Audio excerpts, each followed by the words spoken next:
bendiga a todos. Amén, hermanos.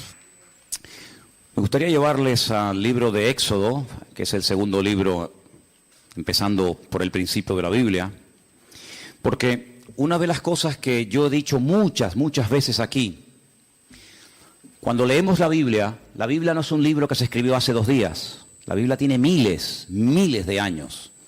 Si los libros, las cartas, los capítulos que tenemos aquí en nuestras manos, es un tesoro impresionante. Yo creo que ninguno de nosotros, perdonen si me equivoco, pero yo creo que ninguno de nosotros tenemos en casa un objeto que tiene más de 3000 años de historia. A lo mejor dicen, esta silla era de la abuela. Yo tengo una sillita arriba, que es lo único que ya me queda de venezolano. Lo único que me queda ya, ¿no? Una sillita que cuando yo tenía, pues no sé si eran 3 o 4 años, en aquellos años vivíamos en un sitio que se llamaba San Bernardino, corríjame los venezolanos si me equivoco, después fuimos a vivir a Chacao, aún me acuerdo, ¿no? Pero me acuerdo que mis padres me compraron una sillita pequeñita que estaba forrada como de piel de cabra o de un animal, ya los pelitos se fueron cayendo, y mi abuela, pues le puso un forro nuevo, y puedo decir que esa silla lleva conmigo pues más de 50 años. Pero ¿quién tiene en su casa un objeto de 3000 años? ¿Usted tiene algo en su casa que tenga 3000 años de historia? Dice, sí, mi suegra. No, nadie tiene semejante cosa. Pero mire, aquí en nuestras manos tenemos un libro, una colección de libros, mejor dicho. Eso es lo que significa Biblia, colección de libros, que tienen centenares, que tienen miles de años. Entonces es un tesoro incalculable, es increíble. Y además en su propio idioma, en su propia lengua, para que usted pueda saber lo que Dios dijo. Lo que Dios manda y lo que Dios no manda.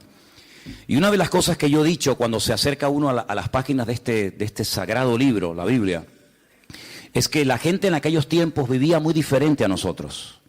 Yo sé que, por ejemplo, hay gente aquí que no cree, les cuesta mucho aceptar, que hubo un momento en la historia en el que no existía Internet. Algunos dicen, no, créame, hay un momento en la historia en el que Internet no existía. Tú ponías Google y no existía Google. Tú dices, pero ¿cómo se podía vivir sin Google? Y sin WhatsApp. Algunos le quitan el WhatsApp hoy en día y vamos, se transforma, les da un ataque, algo les pasa, ¿no? Pues hubo una época en la que se vivía sin televisión en color. Y usted dice, ¿cómo era la televisión? ¿En blanco y negro? Y cuando vino la televisión en color, aquello fue una fiesta increíble, ¿se acuerdan? Vivimos durante muchos años sin móviles, sin celulares, como algunos los llaman. He dicho en varias ocasiones que cuando hace muchos años vimos a un señor en las Ramblas con una caja así de grande, que era la batería, y descolgaba el teléfono, nos quedamos así mirando, diciendo, ¿y este de dónde salió? Entonces, los tiempos han cambiado de una forma tremenda, pero tremenda. Y en los tiempos de la Biblia, la gente no vivía afanada por llegar a fin de mes, sino la gente vivía pensando en cómo terminar ese día. Se vivía el día a día. Por eso el pasaje que vamos a leer ahora refleja y explica muy bien que la bendición de Dios se prometía para el día a día. Hoy en día estamos acostumbrados a planificar el mes, ¿no? Cobramos el sueldo, cobran el sueldo y dicen, bueno, esto para el teléfono móvil, esto para la luz, esto para el agua, esto para los gastos de no sé qué, y se planifica el mes. Eso no existía, esa no era la mentalidad de aquellos tiempos. La mentalidad era vivir el día a día. Basta a cada día su propio afán o su propio mal, dice otra versión, ¿verdad? Y el pan nuestro de cada día, dánoslo hoy. La famosa parábola de los labradores, cuando van a trabajar a la viña, ¿qué se les pagó? El día de trabajo.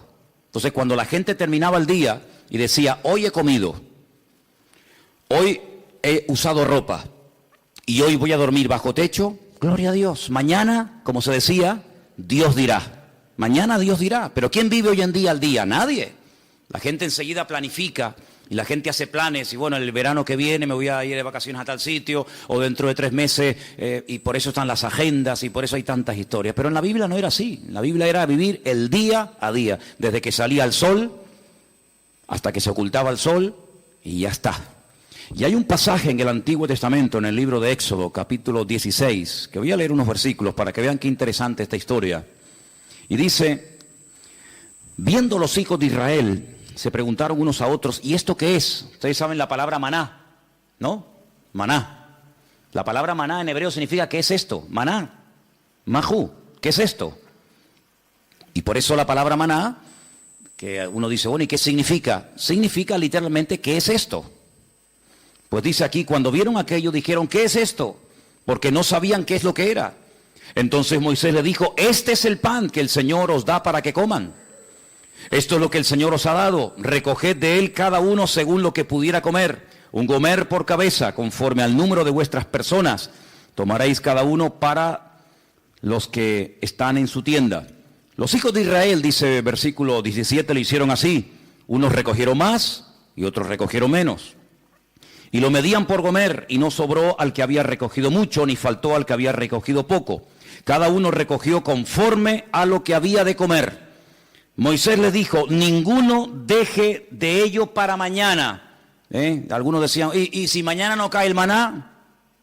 ¿Y si pasado mañana se agota? Vamos a recoger el lunes, para el martes, para el miércoles y para el jueves. Siempre ha habido gente así, ¿no? Pero el Señor le dijo, no, ellos no obedecieron a Moisés. Algunos dejaron de ello para otro día y crió gusanos y hedió. Y se enojó Moisés contra ellos. Era una falta de fe. Creer que al día siguiente el Señor no iba a derramar su fidelidad era una falta de fe. Hoy ha caído el maná, sí, mañana otra vez y pasado otra vez, no se preocupen. Y lo recogían cada mañana, cada uno según lo que había de comer, y luego que el sol se calentaba, se derretía. No sé si han visto seguramente en alguna feria, en algún lugar por ahí, esa gente que tiene como si fuera un caldero y van haciendo una cosa así y crean como ese algodón. ¿Lo habéis visto? Ese algodón de azúcar que cuando lo coges con la mano te empegosta todo. El maná era algo así, era algo muy parecido a eso. El Señor les dijo, cada día ustedes van a ver una demostración de mi fidelidad. Cuando ustedes se levanten, ya el maná está allí. No van a tener que esperar a que caiga. Es decir, yo voy a ir siempre delante de ustedes. Cuando ustedes se levanten el lunes, ustedes recojan todo lo que vayan a comer para el día lunes. Y cuando se levanten el martes, recojan lo que vayan a comer el martes, y así sucesivamente. Pero había gente que dudaba, había gente que decía, vamos a recoger para 3 o 4 días por si acaso. Vamos a recoger para toda la semana. ¿Y qué pasaba? Se les echaba a perder. Porque el Señor les estaba enseñando al pueblo en el desierto depender cada día de la bendición y de la fidelidad del Señor. Parece como que eso ya no forma parte de nuestro estilo de vida. Pero así es como deberíamos realmente vivir los creyentes. Hoy el Señor me ha bendecido, hoy el Señor me ha ayudado, hoy puedo dormir en mi cama, hemos comido, fíjate tú, hemos desayunado, almorzado, otros han merendado antes de venir al culto, otros antes de irse se ponen allí en el mostrador también a picotear, luego llegan a casa, vuelven a comer. Hermanos, Dios es fiel. ¿Cuál es la garantía de que mañana Dios me va a suplir mi necesidad? Que hoy me la ha suplido. ¿Cuántos dicen amén? Como Él no cambia, si Él hoy ha sido fiel, mañana otra vez volverá a ser fiel. Y yo tengo que fiarme de Dios. Yo tengo que depender del Señor, no de mes a mes, sino como dice la Biblia, el pan nuestro de cada día, dánoslo hoy. ¿Cuántos de los que están aquí hoy han comido? Veo que todos vienen vestidos. Algunos han venido en coche, otros caminando, otros en guagua. Cuando te vayas de aquí, cenarán, dormirán en sus camas. ¿Qué más queremos, hermanos? Dice la palabra de Dios, teniendo sustento y abrigo, estemos contentos con esto. ¿De dónde nace ese afán, ese agobio de venga y más y más? ¿De dónde nace? ¿De la Biblia? No. ¿De una relación sana con Dios? No, Señor. El cristiano sano, el cristiano que tiene una fe sana, completa, una fe coherente, una fe bíblica, no tiene que caer en ese afán, en ese agobio, en ese estrés, y la deuda, y no sé qué, y esto y lo otro. No, así no vivimos, así no tenemos que vivir los hijos de Dios. Los hijos de Dios tenemos que vivir de cara al mundo, de cara a la galería, con paz, con la tranquilidad de saber que nuestra vida está en las manos del mejor pastor del mundo, porque dice la Biblia, el Señor es nuestro pastor y nada nos faltará. ¿Cuántos dicen amén? Por lo tanto, en el Sermón del Monte, el Señor cuando enseña a orar a su pueblo dice, y el pan nuestro de cada día, dánoslo hoy. ¿Se puede orar por el pan nuestro de cada día? Claro que sí.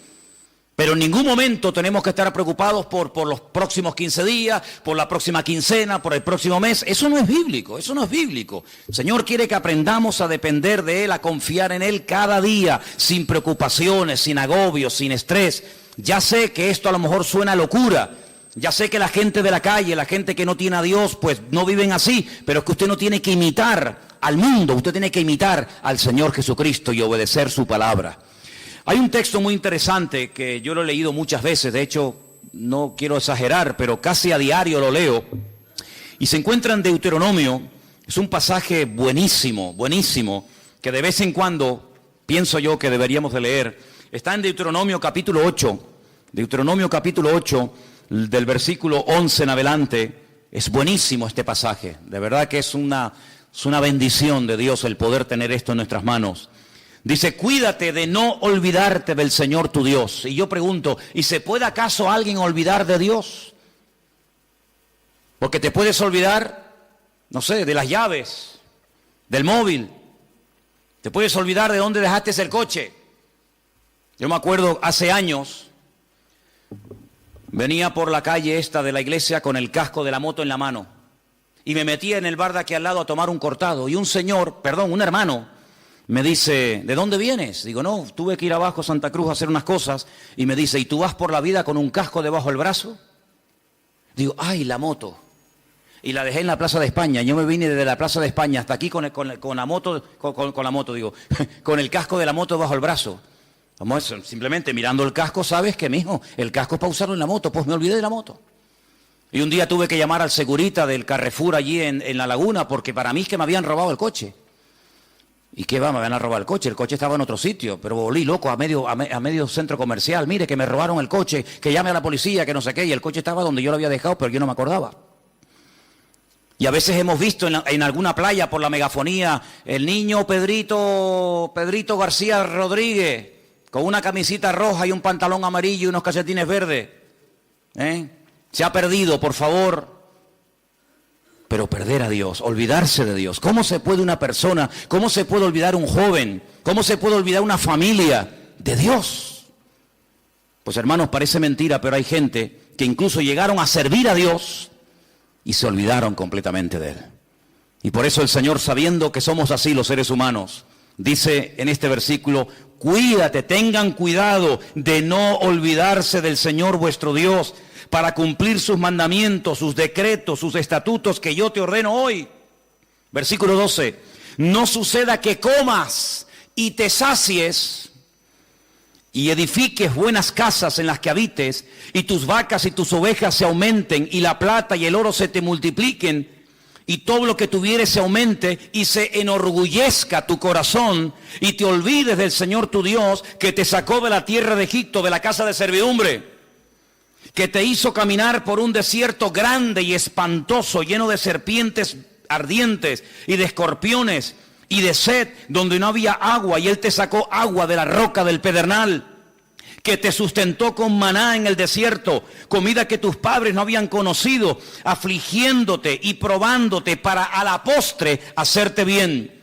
Y digas en tu corazón, mi poder y mi fuerza, la fuerza de mi mano, me han traído esta riqueza. Dice aquí, acuérdate del Señor tu Dios, porque Él es el que te da el poder para hacer las riquezas. ¿Cuántos dicen amén?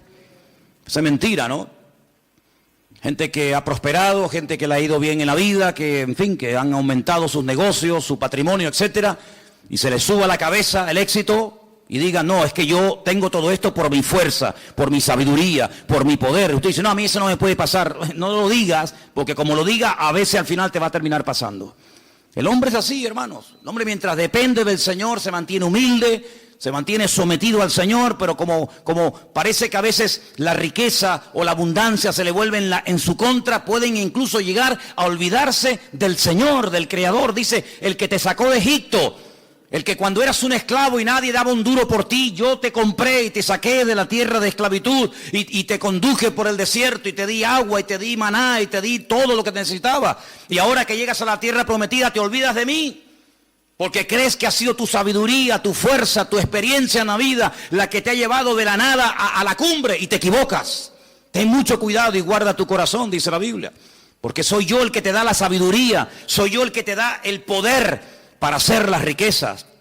Y cuando el Señor le da a uno sabiduría para hacer negocios, y cuando el Señor le da sabiduría para hacer algo, aunque te salga bien el negocio, lo que has comprado, lo que has hecho, no te olvides siempre de darle la gloria y la honra al Señor. ¿Cuántos dicen amén? Así que tengamos cuidado, ¿verdad? Porque son más los que se han perdido, los que se han enfriado y se han apartado de los caminos del Señor en la abundancia que en la escasez. Parece mentira, pero así ha ocurrido muchísimas veces, ¿no? Así que estamos viendo a la luz de la palabra de Dios cómo hay que depender cada día de Él. Ahora, vivimos en un mundo, como dije la semana pasada, rodeado de mentiras y de mentirosos. Esa es la cruda realidad. Vivimos en un mundo en donde los principios y los valores están al revés. Dice la Escritura que llegaría un momento en la historia de la humanidad, y yo creo que ya hemos llegado, en el que a lo malo te lo presentarían como lo bueno. Y lo que es bueno y decente de toda la vida, te lo presentarían como algo malo. Y uno dice, pero ¿cómo puede ser eso? ¿Cómo puede ser que la decencia, la fidelidad, el ser honesto, el vivir la verdad, el ser sincero esté mal visto y parece que le vaya mejor al ladrón, al sinvergüenza, al que roba, al que miente, al que engaña? ¿Cómo puede ser eso? ¿Cómo puede ser que personas por no pagar a lo mejor una pequeña cantidad le embarguen lo que tienen, y personas que han robado millones se estén pegando la gran vida y salgan en televisión y viajen por aquí y compren por allá? ¿Cómo puede ser eso? Bueno, son los últimos tiempos. Tiempos en los que a lo dulce lo presentarían como salado y a lo salado como dulce, dice la Biblia. Ahora, hay dos versículos que aparentemente son contradictorios. Y curiosamente, tanto uno como otro los escribió la misma persona. Por ejemplo, hay un versículo que todo cristiano, yo creo, no, da igual a la iglesia que asista o a la denominación a la que pertenezca, yo creo que hay un versículo que todos los cristianos se lo saben de memoria. Y si no, vamos a comprobarlo. Juan 3:16. ¿Qué dice? Díganlo fuerte. Uy, no. A ver si me vais a dejar en... Que esto lo están viendo miles de personas ahora mismo en el mundo entero, ¿eh? Decirlo fuerte, a ver qué dice. Porque de tal manera amó Dios al mundo, que ha dado a su Hijo unigénito, para que todo aquel que crea en Él no se pierda, mas tenga vida eterna. ¿Qué dice la Biblia que Dios hizo? Dios amó. ¿A quién? Al mundo. Dígalo fuerte. Dios amó al mundo. Otra vez. Dios amó al mundo. Ahora explíqueme esto. No améis al mundo ni las cosas que están en el mundo. ¿En qué quedamos? Juan 3:16 dice, Dios amó al mundo. Y primera de Juan capítulo 2 verso 15 dice, no améis al mundo ni las cosas que están en el mundo. ¿Cómo es que la Biblia dice que Dios amó al mundo y a mí se me prohíbe amar al mundo? Hay que explicarlo, porque en la Biblia no hay contradicciones. Hay gente que dice, es que la Biblia es un libro lleno de contradicciones. Y yo le digo, cuando usted me muestre una, nos sentamos y hablamos. La Biblia no tiene contradicciones. El problema es que muchas veces no se puede terminar de traducir exactamente, porque nosotros tenemos una sola palabra para la palabra mundo. Como para la palabra amor, tenemos una sola palabra. No hay 4 o 5 palabras para amor. Amor hay una sola palabra, no hay más. En griego hay 3 o 4 palabras y en hebreo ni le cuento. Y en griego, incluso en hebreo, para la palabra tierra, planeta, mundo, etcétera, hay un montón de palabras y depende a lo que se esté dirigiendo el autor, pues emplea un término o emplea otra, pero en español nada más tenemos una sola palabra, ¿verdad? Cuando estamos leyendo Juan 3:16, dice que de tal manera, de tal magnitud, con tal fuerza, amó Dios al mundo. Ahí está haciendo referencia a la raza humana, al hombre, a la humanidad. De tal manera Dios amó al hombre, a la raza humana, a los hombres, a las mujeres, a los blancos, a los negros, a los ricos, a los pobres, a los africanos, asiáticos, norteamericanos, latinos. De tal manera amó Dios a esa gente que dio a su Hijo unigénito al mundo, para que lo amaran y lo respetaran y creyeran en Él. Pero cuando vamos a primera de Juan y encontramos otra vez la misma palabra, la palabra mundo, es la palabra cosmos. Y la palabra cosmos nos habla acerca de un estilo de vida, de unos principios, de unos valores que no son los nuestros. No son los nuestros.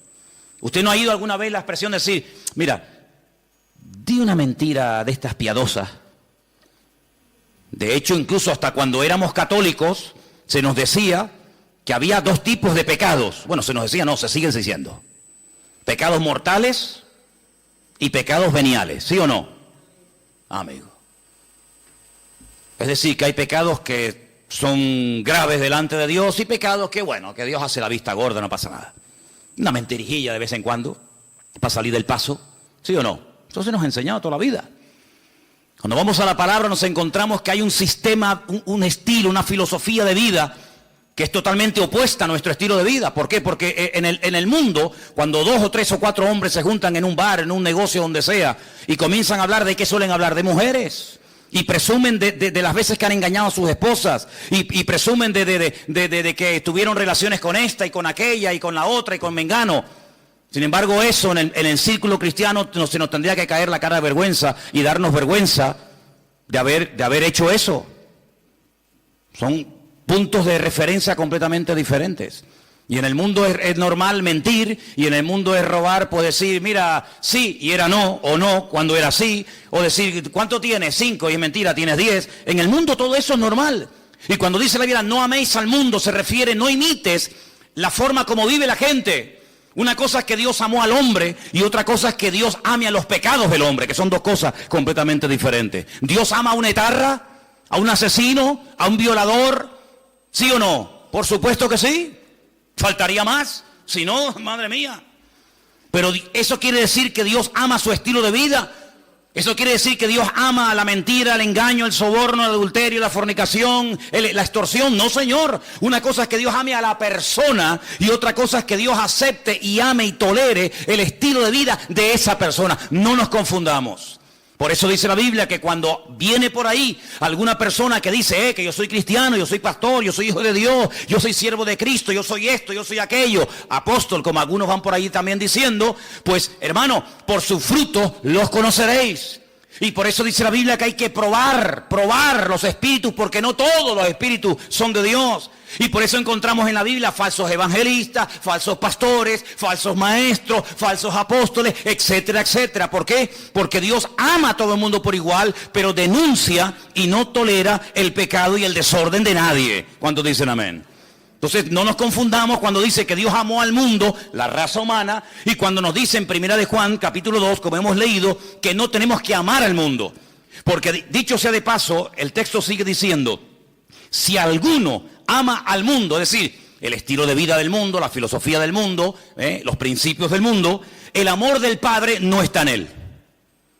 Porque todo lo que hay en el mundo, y lo aglutina de esta forma, los deseos de la carne, los deseos de los ojos, la vanagloria de la vida, no provienen del Padre, sino del mundo. Y el mundo pasa, y sus deseos, pero el que hace la voluntad de Dios permanece para siempre. Si lo que hoy está mal visto, mañana estará bien visto. Y lo que mañana estará bien visto, hoy es un delito, un pecado. Por lo tanto, las modas cambian. Hace años en este país se obligaba a la gente a ir a las plazas públicas a ver cómo se torturaba a personas y cómo se les quemaba vivos y cómo se les crucificaba, y era normal. Y si retrocedemos en el tiempo, la gente pagaba dinero para ir a los coliseos, a los circos romanos, para ver cómo los animales devoraban a mujeres o a niños, mientras ardían como antorchas humanas, y era normal, era totalmente normal. Sin embargo, nos hemos dado cuenta de que cosas que antes eran normales o delitos, hoy en día, pues, han cambiado. Por eso nosotros no tenemos que dejarnos llevar por las modas de este mundo, sino tenemos que dejarnos llevar por los principios y valores eternos del Señor que están en su bendita palabra. ¿Cuántos dicen amén? Así que, amados hermanos, tenemos que partir de la base de que nosotros somos gente diferente, somos gente distinta, y hay algo con lo cual tenemos que estar claros en esto. Y yo les voy a contar parte de mi testimonio, porque creo que puede ser de ayuda a la hora de entender lo que quiero decir. Hay personas que llegaron al conocimiento de la verdad.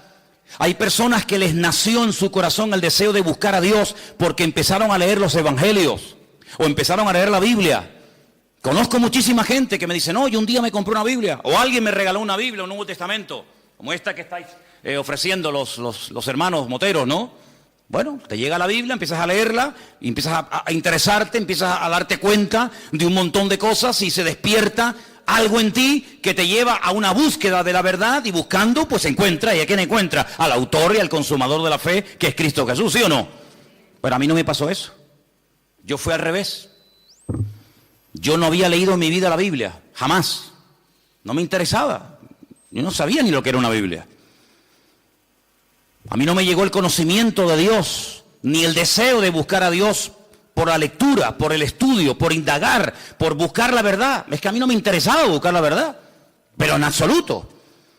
Lo primero que yo tuve fue un encuentro, una experiencia personal con Jesucristo.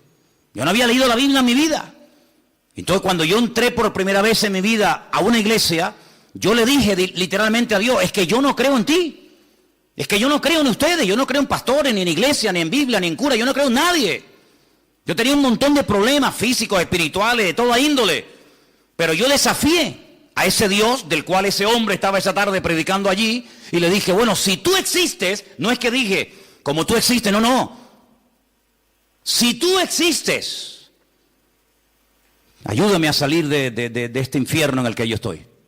Y cambia mi vida, y ayúdame, y libérame, etcétera, etcétera. Y Dios lo hizo. Y mucho tiempo después, o unos meses después, comencé a leer y a leer y a leer y a leer y a estudiar y a memorizar capítulos y capítulos de la Biblia. Y a través de la Biblia, pues claro, lógicamente fortalecí mi fe. Pero no fue primero la teoría y después la práctica. En mi caso fue al revés. Primero fue la experiencia, la práctica, y luego fue el conocimiento. Y por eso hay muchas personas que a veces titubean, porque claro, comenzaron a leer la palabra y después tuvieron una experiencia personal con Cristo. Pero cuando uno tiene una experiencia personal con Cristo, a mí no me mueve nadie de la fe que yo tengo en el Señor. Porque a mí los demonios que tenía no me los sacó ningún pastor, a mí me los sanó directamente mi Señor Jesucristo. Y el que me transformó la vida no fue una predicación de un reverendo o de un apóstolo, como ese radio se llame, sino que directamente mi Señor y mi Dios me liberó y me transformó y me rompió completamente. Y después comencé a leer su palabra. Y por eso hay gente que lee la palabra y después tienen la experiencia, si es que la llegan a tener, y por eso a veces dudan de haber interpretado correctamente el texto y lo habré interpretado mal, y en vez de resulta que era así y resulta que era asado. Yo no tengo la más mínima duda. Yo he hablado con budistas, he hablado con gente que practica el Islam, he hablado con rabinos judíos de todo tipo, cerrados, abiertos, de toda índole, y yo cada día estoy más firme en mi fe. Porque a mí el conocimiento y la experiencia no me vino por lo que leí ni por lo que me enseñaron. Es que yo tuve un encuentro personal con Cristo. Yo era ciego y ahora veo. Entonces cuando una persona tiene un encuentro personal con Cristo, que digan lo que digan, que hagan lo que hagan, que pase lo que pase, yo sé en quién he creído. ¿Cómo voy yo a negar que soy blanco? Hermano, si yo me subo a esta plataforma esta tarde y digo, hermano, ustedes me ven blanquito, pero yo realmente en el fondo soy negro.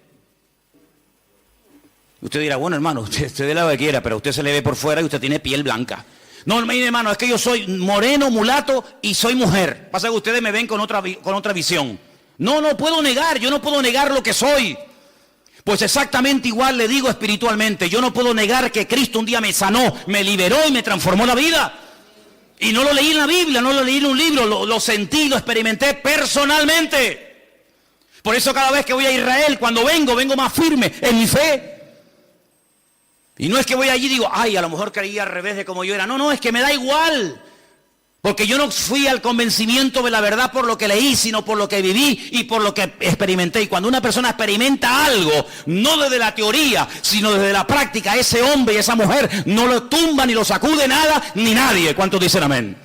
Si yo subo esta noche aquí a un hombre y subo a una mujer y le digo, hermano, explique lo que es un parto.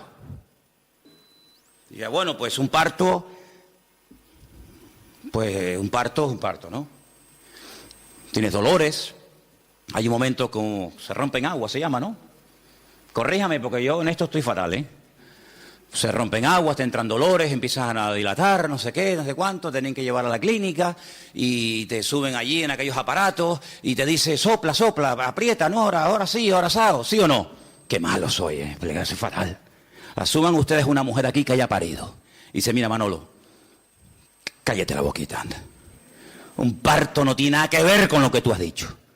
Tú estás hablando desde la teoría, desde lo que has oído, de lo que te han contado. Pero yo he parido. Y un parto es esto y esto y esto. ¿Quién puede dar mejor una información de lo que es un parto? ¿Yo? ¿O una mujer que ha parido? Evidentemente una mujer que ha parido. Porque no lo habla desde la teoría. Lo habla desde la realidad. Desde el dolor. Lo habla desde la sensación de haber tenido esa criatura en su vientre y de haberlo sacado y ver la realidad de lo que es un parto. Y exactamente igual ocurre, amados hermanos. Hay gente que habla de Dios desde la teoría. Que si Dios es así, que si Dios es asado, que si no sé qué, que hablas con un judío te dice una cosa, hablas con un musulmán te dice otra, hablas con un evangélico te dice una cosa, hablas con un mormón te dice otra cosa, hablas con un budista te dice no sé qué. Y entonces tú dices, Dios mío, pero cada uno tiene una opinión diferente, pero todos tienen la razón. No puede ser que los musulmanes digan que Dios no tiene un hijo y que los cristianos digan que Dios sí tiene un hijo. ¿Quién tiene la razón? ¿El musulmán o Dios? ¿O el cristiano? Porque yo pregunto, ¿Dios tiene un hijo o no tiene un hijo? Porque si no tiene Dios un hijo, entonces los musulmanes tienen razón. Pero si Dios tiene un hijo que se llamó Jesucristo, o Yeshua HaMashiach, y vino a este mundo a morir en una cruz y resucitó al tercer día, entonces este no dice la verdad la está diciendo este hombre. La pregunta que muchas veces me han dicho es, ¿cómo es posible que un pueblo tan culto, tan sabio, tan preparado, personas que están todo el día desde que se levantan, créanme, desde que se levantan hasta que se acuesta, leen y leen y leen y leen y memorizan y aprenden y aprenden y aprenden, y me refiero al pueblo de Israel, ¿cómo es posible que ellos no crean que Jesucristo es el Hijo de Dios? Porque te explican otra cosa y te quedas con la boca abierta y te dicen arriba y abajo y el verbo, el ifil, el itpalel, el pual y te explican todas las conjugaciones del verbo. Pero cuando hablamos de Jesucristo no tienen ni idea. Y uno dice, ¿cómo es posible que nosotros que no hemos sido criados en este ambiente, por lo menos yo, tengamos las ideas más claras y podamos explicar no desde la teoría de un libro, sino de la experiencia personal, quién es y quién no es Jesucristo? ¿Cómo es posible que 14 veces se hayan equivocado los judíos nombrando a un Mesías que luego le salió el tiro por la culata? Lean la historia de Bar Kokhba. Una ruina trajo a Israel. ¿Quién lo apoyó? Uno de los rabinos más grandes en la historia de Israel, Rabí Akiva. Un hombre que fue capaz de morir torturado. Dice que mientras lo quemaban los romanos en el 100 y pico después de Cristo, con pinzas le arrancaron la piel y todos los trocitos de piel que le quedaban con un cepillo de púas se la arrancaron. ¿Cómo es posible que un hombre que murió de esa manera torturado dijera que Jesucristo fue un impostor? Y después tuvieron a otro llamado Sibitai.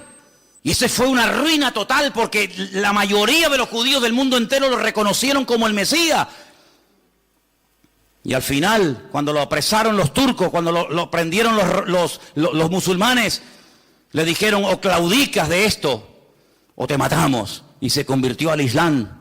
Y todavía ni se han recuperado.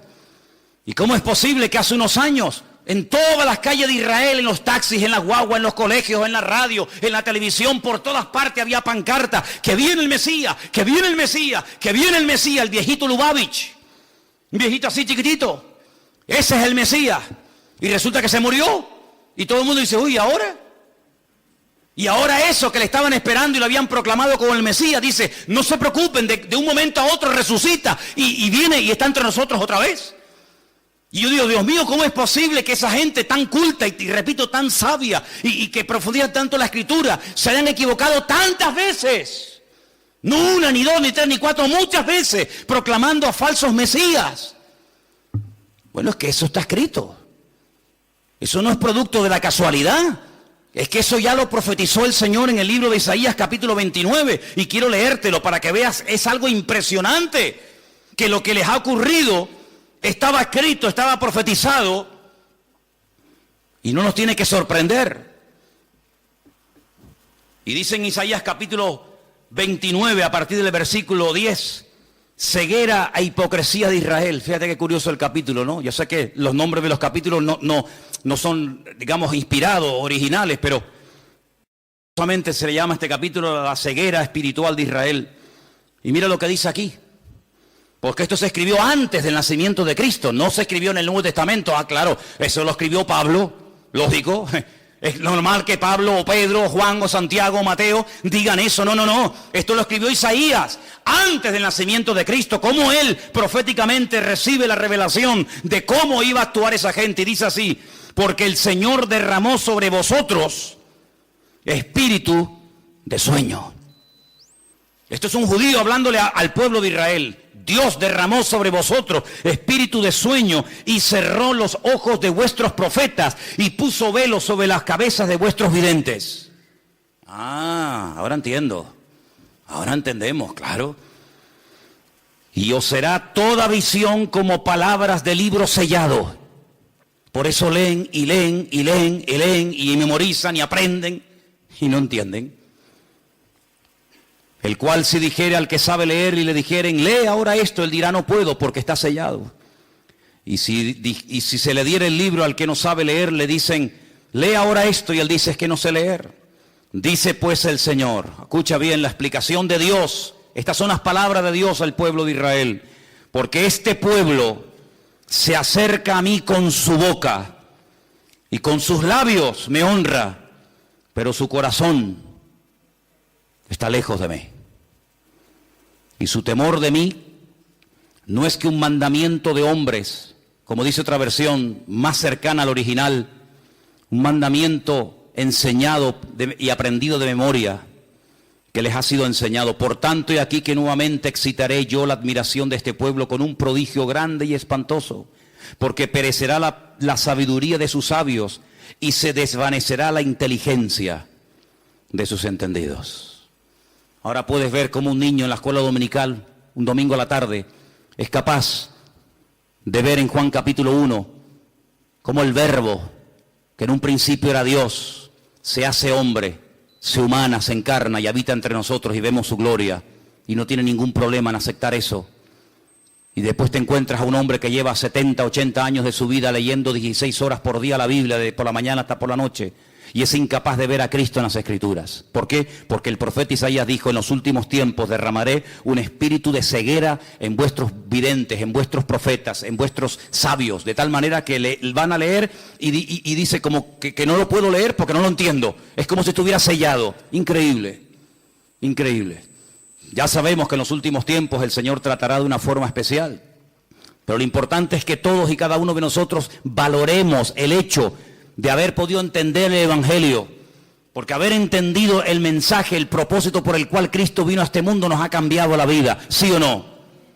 Cuando una persona encuentra la verdad, yo no tengo que buscar nada más, créame, yo no tengo una insatisfacción diciendo, oye, estaré en la verdad, me habré equivocado, me habrá engañado esta gente, y a veces resulta que yo he creído en esta iglesia evangélica y ahora resulta que estoy en la mentira, me he metido en una secta, me están comiendo el coco, a veces resulta que en vez de este camino era el otro, ay, madre mía. Es que yo sé en quién he creído. Yo no me convertí a la iglesia evangélica. Yo no soy representante de la iglesia evangélica. Yo soy embajador de Cristo y Cristo fue el que cambió mi vida.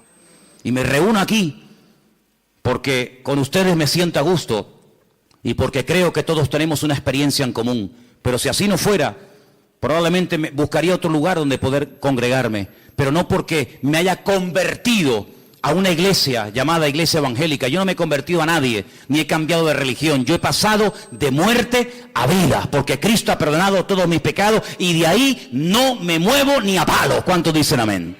Y por eso tenemos que tener bien claro, ahora que se nos está yendo el año, ahora que estamos llegando a la recta final, ¿estás hoy más firme en tu fe que el 1 de enero? ¿Estás hoy más firme, más bien anclada en las cosas del Señor que hace 4 o 5 meses atrás? Espero que sí. ¿Cuántos dicen amén? Quiero leerles un versículo en esta tarde.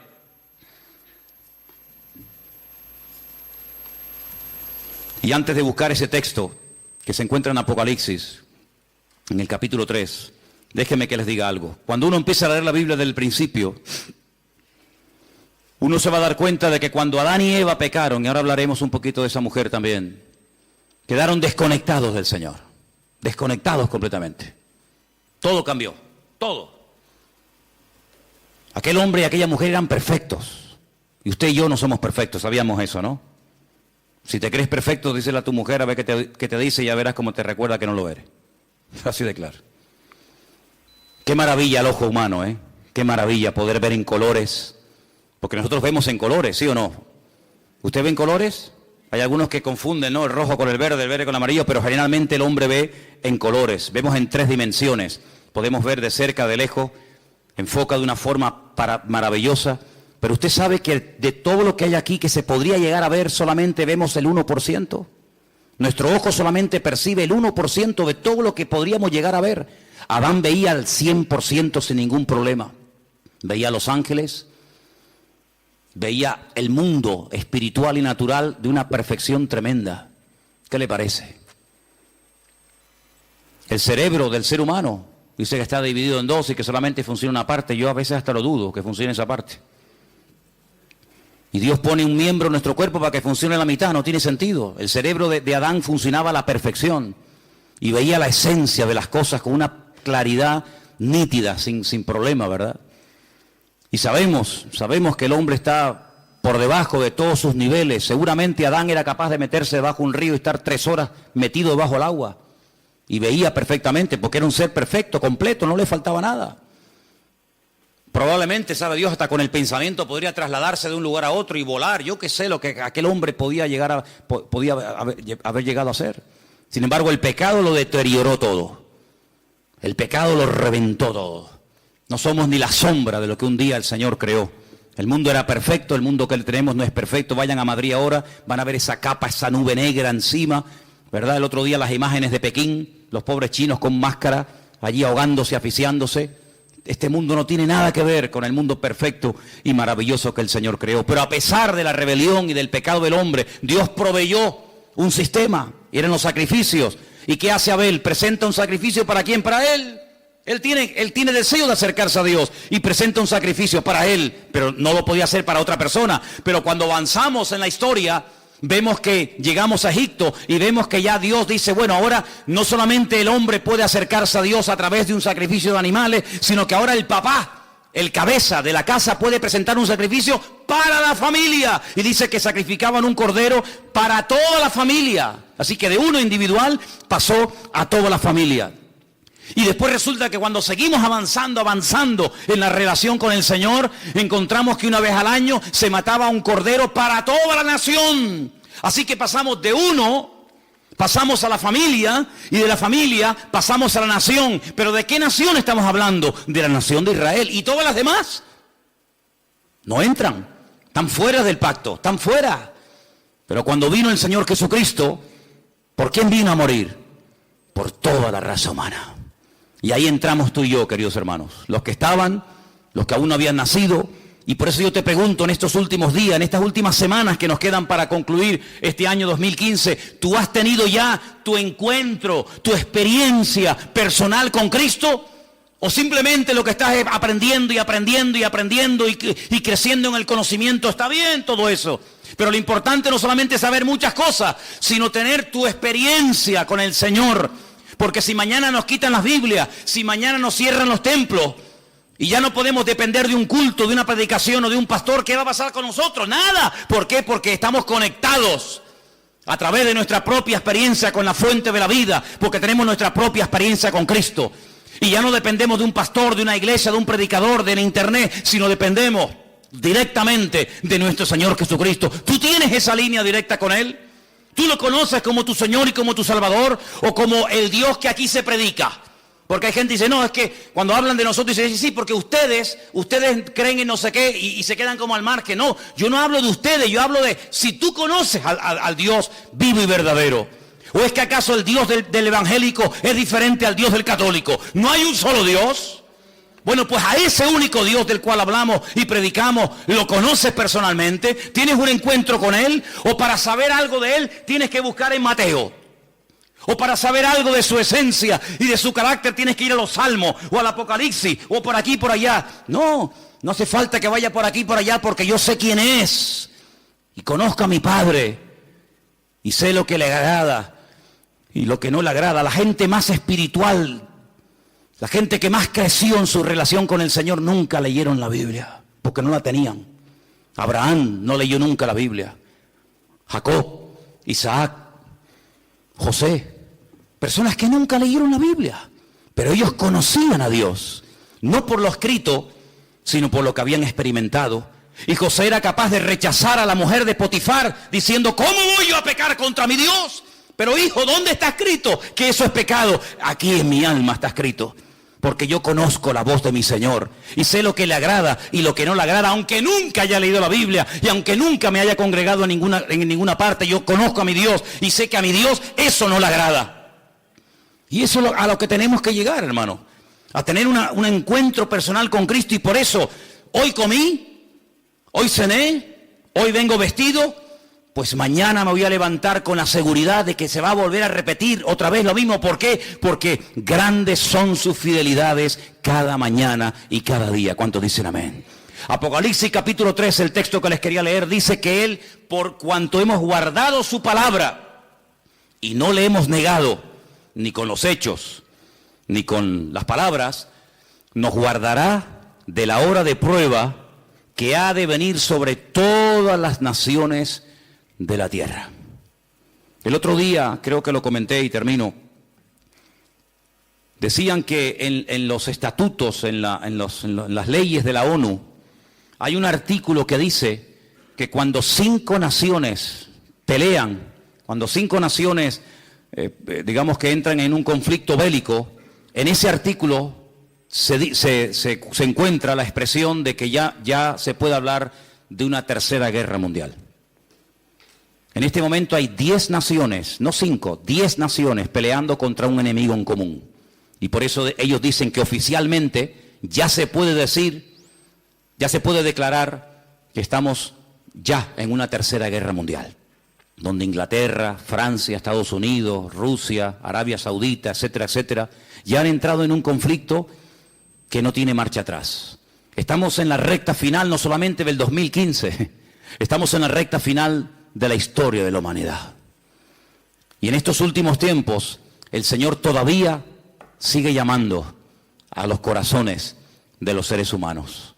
En estos últimos tiempos todavía el Señor tiene interés por ti y por mí. Yo no sé qué ha visto en nosotros, pero Dios no va a parar hasta que tú le entregues tu vida y hasta que tú le entregues tu corazón al Señor. Y yo doy gracias a Dios de que Él se ha empeñado en salvarme, de que Él se ha empeñado, está empecinado en transformar mi vida. Claro, uno siempre se escuda, ¿no? No, es que yo soy no sé qué, es que no. Mira, solamente sé una cosa. Da igual dónde hayas nacido, da igual la religión que hayas practicado, tal vez ninguna. La cruda realidad es que todos delante de Dios estamos desnudos y todos urgentemente le necesitamos. No hay un verdadero cambio. Una persona puede cambiar y estar una temporada buena, pero eso no es lo que yo buscaba. Porque yo también, cuando estaba sin Cristo, también tuve mis buenas temporadas. Fueron las mínimas. Pero aquí lo que queremos no es solamente cambiar, dejar ciertas y determinadas cosas, o hábitos, o sustancias, o me da igual. No. Aquí lo que queremos es cambiar de vida. Y no se puede cambiar de vida, no se puede estar permanentemente sin meter la pata, perdonen la expresión, no se puede estar permanentemente, digamos, viviendo en victoria y en bendición, no se puede, es imposible. Y usted dice, bueno, ¿qué esperanza me está dando este hombre? Humanamente, ninguna. No hay posibilidad de cambiar, solamente a través de Cristo Jesús. ¿Cuántas personas lo han intentado? Curas de sueño, acupuntura, de todo lo que te puedas imaginar. Tarde o temprano vuelven otra vez al mismo rollo. Porque no hay libertad verdadera hasta que conozcas a Cristo Jesús. No te hablo de la iglesia. Si usted busca otra iglesia que le guste más, que te guste por lo que sea, váyase a esa, no tenga problema. Usted váyase a donde mejor se encuentre. Pero no te olvides que las iglesias no están para cambiar a nadie, sino para decirte quién es el que cambia, y el que cambia es nuestro Señor Jesucristo. Cierra tus ojos ahí donde estás. Quiero que oremos en esta tarde de verdad, de todo corazón, y le pidamos al Señor que abra nuestros ojos, que quite la ignorancia, la ceguera de nuestra vida, para que nos demos cuenta de que la única manera de salir de este sistema falso, maligno, es a través de Cristo. Salir de este círculo vicioso, salir de esta rueda que gira y gira y gira y no nos lleva a ninguna parte. La única manera de poder vivir en victoria es a través de Cristo Jesús. Y por eso en esta tarde estamos agradecidos con el Señor, Porque Él nos enseña un nuevo estilo de vida basado en la libertad, no en el miedo, en la libertad gloriosa de los hijos de Dios. Ninguna condenación hay para los que están en Cristo Jesús. Y por eso en esta tarde queremos acercarnos al Señor con la fe y con la seguridad de que se puede vivir en paz y en victoria si ponemos nuestra confianza en el día a día, en ese Dios que ha prometido ayudarnos todos los días hasta el fin del mundo. Aleluya. Si en esta tarde hay entre nosotros algún hermano, alguna hermana, alguna persona, algún joven, me da igual, que tal vez por primera vez en su vida, fíjate lo que te digo, por primera vez en su vida dice, pues oye, yo quiero entregarle mi vida al Señor. Yo más que fe y confianza en una religión o en una institución, en quien yo quiero tener mi confianza es en el Señor.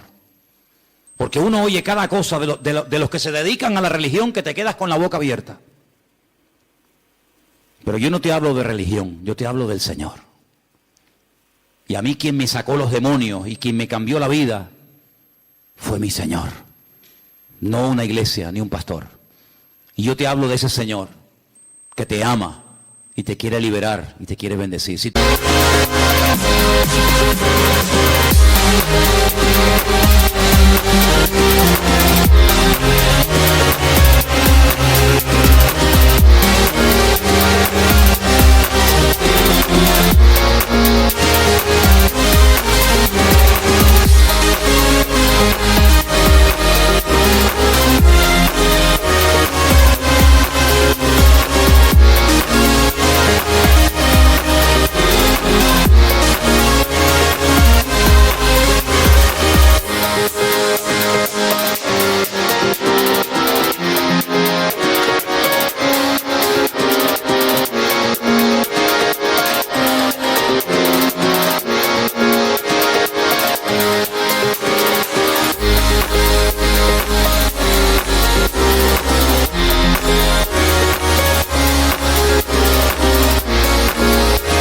le quieres entregar tu vida a Él, ahora es el momento y el lugar idóneo para decir, yo le entrego mi vida a Jesucristo. ¿Hay alguien?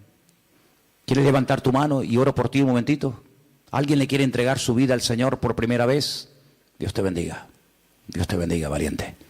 ¿Alguien más? Alguien más que dice, yo también le quiero entregar al Señor mi vida. Y quiero pedirle, Dios le bendiga. Gloria a Dios. ¿Alguien más? Dios le bendiga a ti también, a ti también. Gloria a Dios. Hay 4 personas esta tarde que han levantado su mano, 5. Bendito Dios. Que le están diciendo al Señor, Señor, yo quiero cambiar de vida. Ahí donde estás, no hace falta ni que te levantes. Yo quiero pedirle a toda la iglesia que me ayude en esta oración. Repitan conmigo, Señor Jesús, en esta tarde te damos gracias porque tú nos has amado y diste tu vida por nosotros. Señor, perdona todos nuestros pecados, transforma nuestra vida. Yo quiero cambiar, yo quiero ser libre de toda atadura y por eso te pido perdón, Señor. Y pido que tú entres en mi vida. Quiero ser un hijo tuyo, Señor. Quiero que me liberes. Quiero que me salves, Señor. Y que me dé fuerzas, Dios mío, dígalo. Que me dé fuerzas, Dios mío, para seguirte todos los días de mi vida. Yo acepto a Jesucristo, dígalo conmigo. Yo acepto a Jesucristo. Yo recibo a Jesucristo como mi Señor y como mi Salvador personal. Quiero tener un encuentro, dígalo. Quiero tener una experiencia personal contigo, mi Señor. Ayúdame a partir de hoy a cambiar, a caminar en victoria con la bendición del Señor. Me rindo a ti, dígalo, me rindo a Jesucristo. Renuncio al mundo, al pecado y al diablo y confieso que a partir de hoy Jesucristo será mi Señor y mi Rey. Te lo pido con todo mi corazón, en el nombre del Señor Jesús. Amén y amén. Fuerte ese aplauso al Señor, aleluya. Dígale gracias, Dios mío, aleluya.